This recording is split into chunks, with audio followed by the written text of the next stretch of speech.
नमस्कार, आप देख रहे हैं उत्तर प्रदेश टाइम्स और मैं हूं आपके साथ ज्योति मिश्रा। आइए नजर डालते हैं आज की 7 बजे की 7 बड़ी खबरों पर। पेरिस ओलंपिक्स से भारत के लिए बुरी खबर सामने आई है। 50 किलो फ्री स्टाइल कुश्ती प्रतियोगिता के फाइनल में पहुंची पहलवान विनेश फोगाट को अयोग्य घोषित कर दिया गया। इस पर भारतीय कुश्ती संघ के पूर्व अध्यक्ष बृजभूषण शरण सिंह के दोनों बेटों की प्रतिक्रिया सामने आई है। कैसरगंज से बीजेपी सांसद करण भूषण ने कहा कि देश को मेडल का नुकसान हुआ, फेडरेशन इसके खिलाफ अपील करेगा। हम देखेंगे कि इसमें क्या हो सकता है। वहीं बृजभूषण के दूसरे बेटे प्रतीक भूषण सिंह ने भी विनेश फोगाट के पेरिस ओलंपिक 2024 से अयोग्य घोषित होने पर पहली प्रतिक्रिया दी है।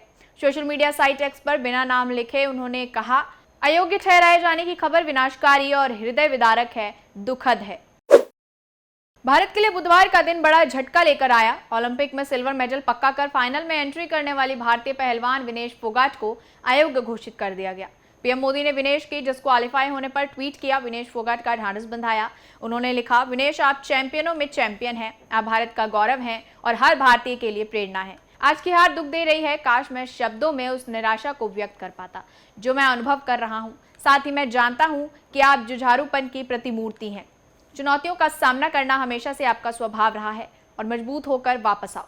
हम सब आपके लिए प्रार्थना कर रहे हैं। साथ ही प्रधानमंत्री नरेंद्र मोदी ने इंडियन ओलंपिक एसोसिएशन IOA की अध्यक्ष PT उषा से बात कर जानकारी मांगी है। पीएम मोदी ने सभी विकल्पों पर विचार करने को कहा है। साथ ही विनेश फोगाट को अयोग्य ठहराने के मामले में पेरिस ओलंपिक समिति के समक्ष सख्त आपत्ति दर्ज कराने को भी कहा है। वहीं विनेश की अयोग्यता को लेकर समाजवादी पार्टी के राष्ट्रीय अध्यक्ष अखिलेश यादव ने भी प्रतिक्रिया दी है। उन्होंने इस चर्चा के तकनीकी कारणों की जांच पड़ताल करने की मांग की है। समाजवादी पार्टी के मुखिया ने सोशल मीडिया प्लेटफॉर्म एक्स पर पोस्ट कर लिखा कि विनेश फोगाट के फाइनल में न खेल पाने की चर्चा के तकनीकी कारणों की गहरी जांच पड़ताल हो। इसके साथ ही उन्होंने इसके पीछे की वजह भी सामने लाने की मांग की है। अयोध्या गैंगरेप की शिकार गर्भवती किशोरी का लखनऊ के KGMU में मंगलवार शाम अबॉर्शन करवा दिया गया। डॉक्टरों ने बताया कि पीड़िता की हालत स्थिर है। DNA टेस्ट के लिए भ्रूण का सैंपल भी लिया गया है ताकि आरोपी की पहचान हो सके। डॉक्टर्स ने बताया कि परिवार की सहमति और पीड़िता की सेहत को देखते हुए ये फैसला लिया गया। बता दें कि रेप पीड़िता 12 हफ्ते की गर्भवती थी। उत्तर प्रदेश के मुख्यमंत्री योगी आदित्यनाथ ने बांग्लादेश में बिगड़े हालात पर कहा कि पड़ोसी देश में हिंदुओं पर हमले हो रहे हैं, वहां मंदिर तोड़े जा रहे हैं, हमें सनातन को बचाने के लिए एकजुट होकर लड़ना होगा। उन्होंने कहा कि जो समाज इतिहास की गलतियों से सबक नहीं सीखता उसके भविष्य पर ग्रहण लगता है। आप दुनिया की तस्वीर वर्तमान में देख रहे हैं, कुछ तो हमें देखना पड़ेगा। आज भारत के तमाम पड़ोसी जल रहे हैं, मंदिर तोड़े जा रहे हैं, चुन चुनकर हिंदुओं को निशाना बनाया जा रहा है, तब भी हम इतिहास के परतों को ढूंढने का प्रयास नहीं कर रहे हैं। इस प्रकार की स्थिति क्यों पैदा हुई? आजाद समाज पार्टी के मुखिया और यूपी की नगीना सीट से सांसद चंद्रशेखर आजाद ने बांग्लादेश में आए राजनीतिक संकट पर अपनी प्रतिक्रिया दी है।